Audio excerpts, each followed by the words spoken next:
आप में से बहुत सारे लोगों ने बजरंगी भाईजान फिल्म देखी होगी, मैंने भी देखी। हालांकि मैं यहाँ पे ये राय दूँ कि सलमान खान की बहुत सारी फिल्में देखी, लेकिन अगर किसी फिल्म में सलमान खान थोड़े से एक्टिंग करते हुए दिखाई दिए तो मुझे लगता है वो शायद बजरंगी भाईजान ही है। लेकिन यहाँ पे मैं इसलिए जिक्र कर रहा हूँ कि बजरंगी भाईजान की जो पूरी फिल्म थी, जो कहानी थी, वो कहानी कहीं हकीकत की दुनिया से ली गई थी। उसमें एक बच्ची थी जिसका नाम मुन्नी था, जो बोल नहीं सकती थी, और कैसे वो हिंदुस्तान आ जाती है, उसके बाद उसको पाकिस्तान छोड़ना होता है। ये कहानी का थीम था। और सलमान खान फिर किस तरीके से पाकिस्तान पहुंचते। कहते हैं कि बजरंगी भाईजान जिंदगी की एक असली कहानी पे फिल्म बनी थी, बस थोड़ी सी कहानी और किरदार सब पलट दिए गए थे। असल में वो बच्ची पाकिस्तान से हिंदुस्तान नहीं आई थी, बल्कि एक बच्ची थी जो हिंदुस्तान से पाकिस्तान चली गई थी। पूरी कहानी क्या है ये आपको मैं सुनाता हूं। बात 2002 या 3 की है। 12 साल की, 11 या 12 साल की एक बच्ची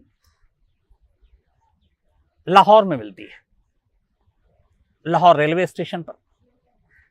और इसके बाद वो पाकिस्तानी रेंजर्स के हाथ लगती है। क्योंकि बच्ची की उम्र 11-12 साल, मासूम सी छोटी सी बच्ची, तो ऐसा भी नहीं था कि कोई जासूस या कोई दुश्मन इस तरह की नजरों से देखा जाता। तो पाकिस्तानी रेंजर्स लेते हैं, लेकिन अब वो बच्ची ना बोल सकती थी ना सुन सकती थी, मूक बधिर थी, डीफ एंड डम। तो पाकिस्तानी रेंजर्स उस बच्ची को लेते हैं, लेकिन अब उसे कहाँ रखें, छोटी सी बच्ची है, बड़ी मुश्किल सारे हालात।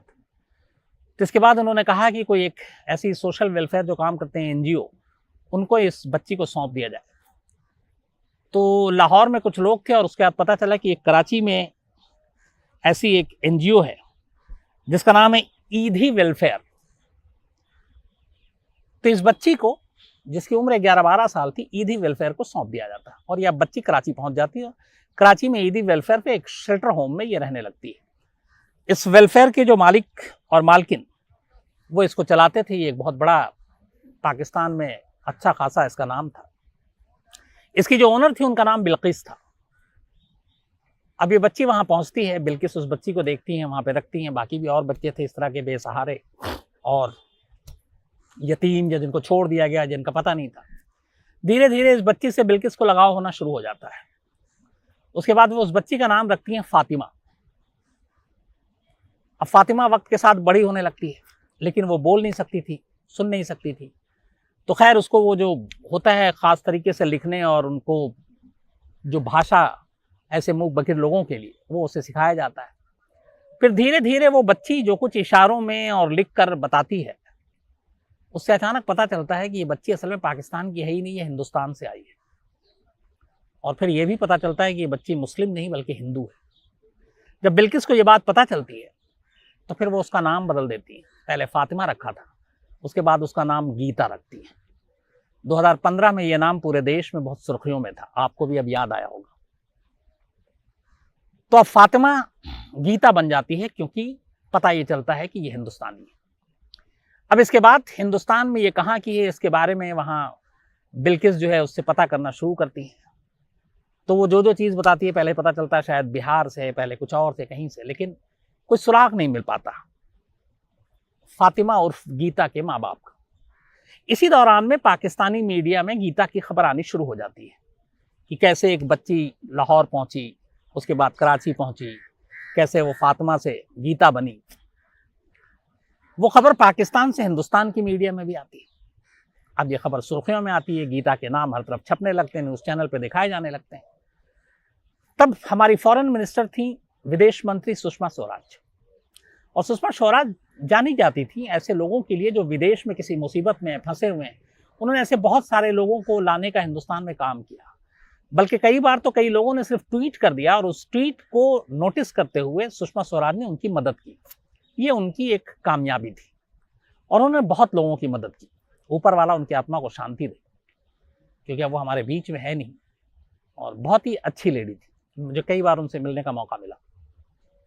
तो सुषमा स्वराज की कानों तक भी गीता की कहानी पहुंचती है। इसके बाद पाकिस्तानी हाई कमीशन के जरिए ईदी वेलफेयर तक ये बात पहुंचती है।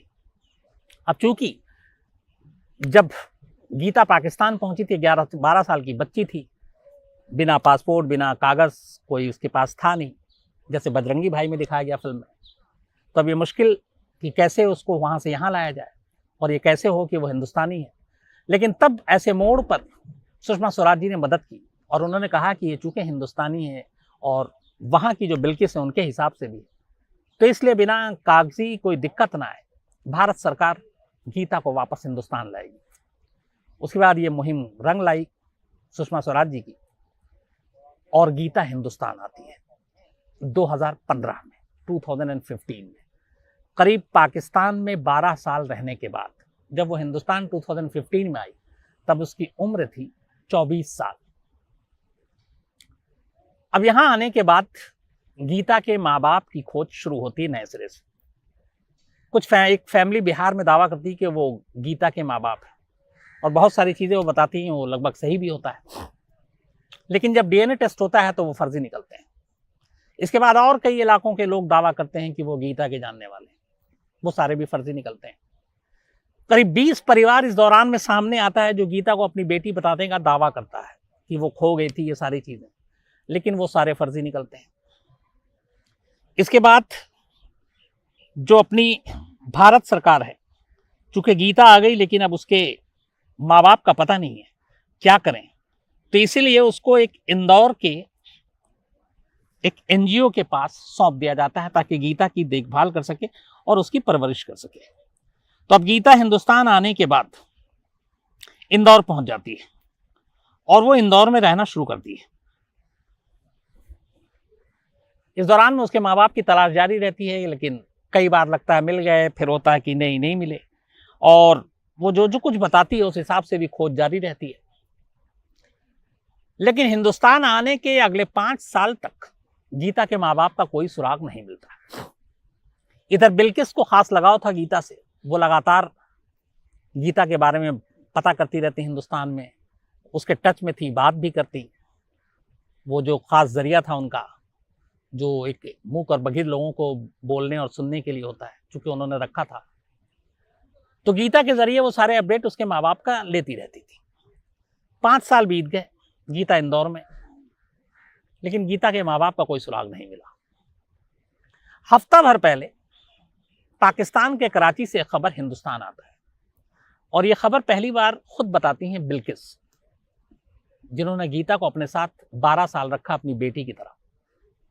गीता का नाम सुषमा स्वराज ने हिंदुस्तान की बेटी रखा था और बिल्किस अपनी बेटी की तरह गीता को मानती थी। यही वजह है कि जब उन्होंने उसका नाम फातिमा रखा और जैसे ही पता चला कि वह हिंदुस्तान से और हिंदू है, उन्होंने फौरन उसका नाम गीता दिया था। लेकिन अभी तक 2 नाम आपको बताया, फातिमा भी गीता का नाम नहीं और गीता का नाम गीता भी नहीं। माँ बाप की खोज जारी है।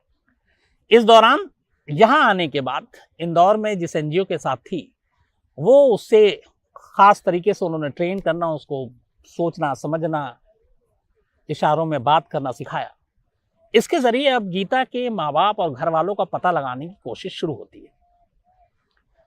तो गीता बताती है कि उसे बचपन की धुंधली जो यादें थी, क्योंकि उस वक्त उसकी उम्र 11-12 साल थी, वो छोटी सी नदी की बात करती है, पहाड़ की बात करती है, मूंगफली की बात करती है और इस तरह की कुछ चीजें जो एक खास इलाके की तरफ ध्यान दिलाती थी।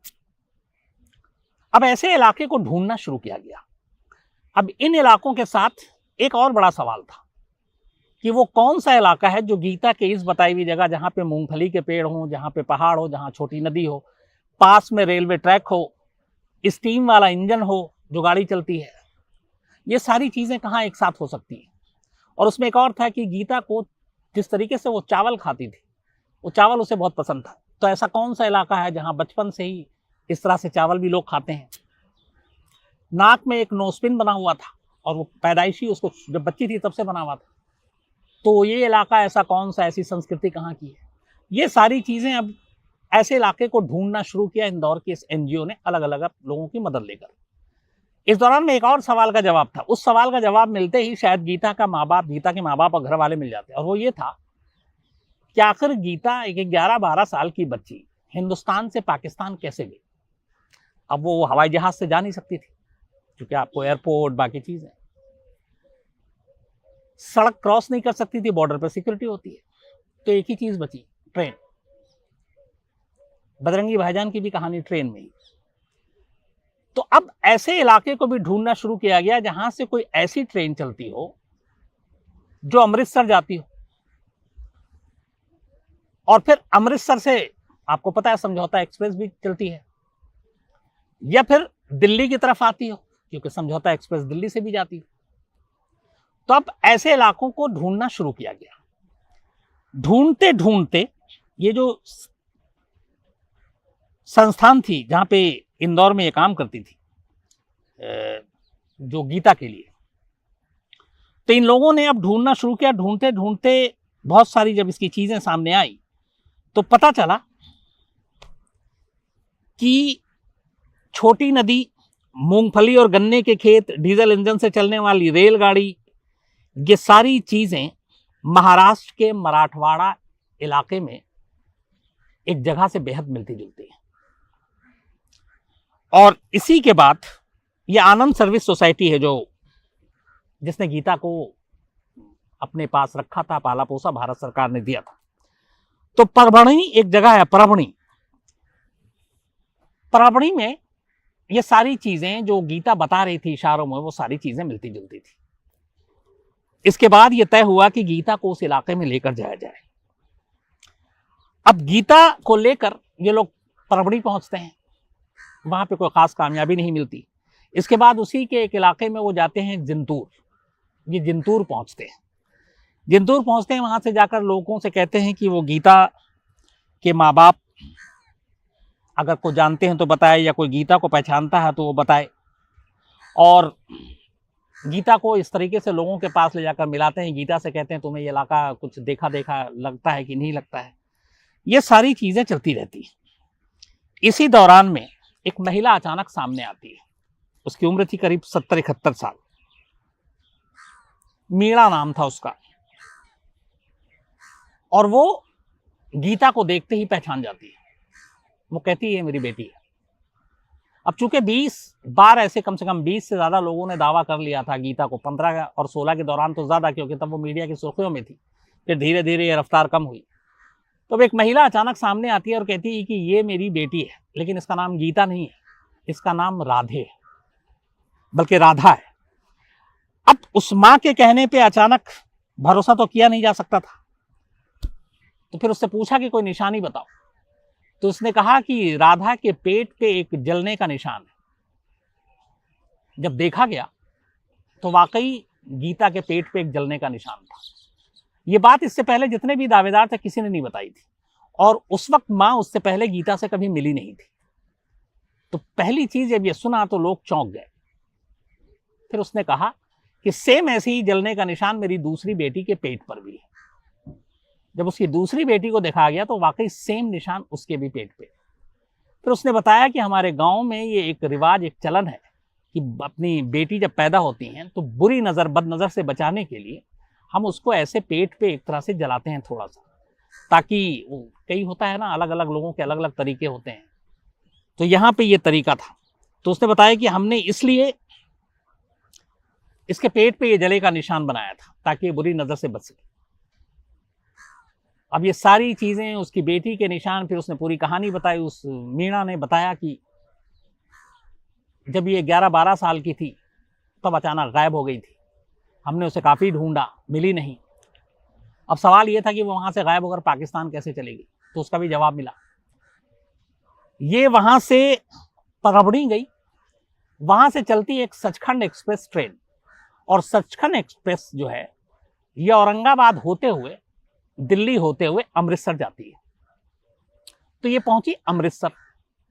अमृतसर रेलवे स्टेशन से बहुत मुमकिन है कि ये दूसरी गाड़ी में बैठ गई जो थी समझौता एक्सप्रेस, जो लाहौर तक जाती है। तो अब दो चीजें यहाँ पे कॉमन, एक उस गांव में एक महिला ने पहचान लिया, दूसरा वहीं से स्टेशन से एक ट्रेन चलती है जो अमृतसर, और अमृतसर से फिर समझौता एक्सप्रेस। तो पाकिस्तान जाने की कहानी भी हजम होती है। तो इन सारी चीज़ों ने फिर ये पुख्ता कर दिया कि वाकई मीणा ही गीता की माँ है और उसका असली नाम राधा है। करीब 1.5 महीना जिंतूर में रही गीता। इस दौरान में बाकी लोगों ने भी उस कहानी को मुहर लगाई कि हाँ, एक इनकी बेटी 11-12 साल की गायब हुई थी, उम्र भी मैच कर रहा है, सब कुछ। फिर ये भी पता चला कि गीता की एक बहन के अलावा एक भाई था, वो भी गायब हो गया, उसका अभी तक सुराग नहीं मिला है। और हाल के कुछ साल पहले गीता के जो असली पिता थे उनकी डेथ हो गई, मौत हो गई। तो मीणा ने दूसरी शादी कर ली और शादी के बाद वो परमणी छोड़कर औरंगाबाद पहुंच गई और औरंगाबाद में ही रहती है।